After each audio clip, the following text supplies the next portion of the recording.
संस्थांच्या इतिहासात एक अंधार युगच नांदत होतं. कोल्हापूर संस्थांच्या इतिहासात एक अंधार युगच नांदत होतं आणि करवीरची प्रजा महालक्ष्मीला साकडं घालत होती. आमच्या अस्मितेचं रक्षण करणारा कर्तबगार राजा आम्हाला लाभू दे, कर्तबगार राजा आम्हाला लाभू दे.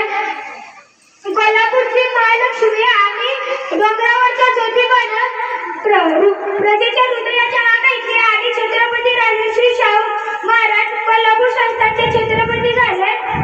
कोल्हापूर संस्थानचे छत्रपती झाले. मित्र जेव्हा राजश्री शाहू महाराज छत्रपती झाले तेव्हा भारतभर स्वातंत्र्याचा वळवा पेटलेला होता. भारतभर स्वातंत्र्याचा वळवा पेटलेला होता. इंग्रजांविरुद्ध भारतीयांचा असंतोष शिगेला पोचला होता. भारतीयांचा असंतोष शिगेला पोचला होता तेव्हा दुसरीकडे अस्पृश्यता, जातीय विषमता, उच्च नीचता आणि सावकाराच्या प्रजा बिघडली जात होती.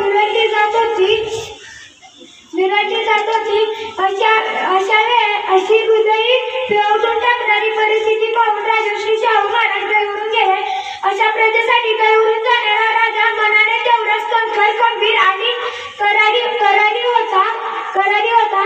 राजश्री शाहू महाराज यांच्या कृषी धोरणाविषयीचे विचार अत्यंत पुरोगामी आणि लाख मोलाचे होते. 1902 मध्ये राजश्री शाहू महाराजांनी युरोप दौरा केला.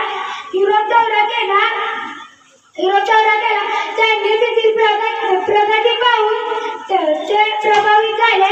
त्यांनी तिथली धरणे पाहिली आणि त्यांना असे वाटू लागले की आपण आपल्या भागात अशी धरणे का बांधू शकत नाही. राजाच्या या दूरदृष्टीतून साकारली राधानगरी धरणाची संकल्पना आणि यातूनच घडला कालचा, आजचा आणि उद्याचा समृद्ध आणि संपन्न महाराष्ट्र. छत्रपती राजश्री शाहू महाराज यांच्या व्यक्तिमत्व बहुआयामी होतं. भारतामधल्या प्रजेला लागलेलं 2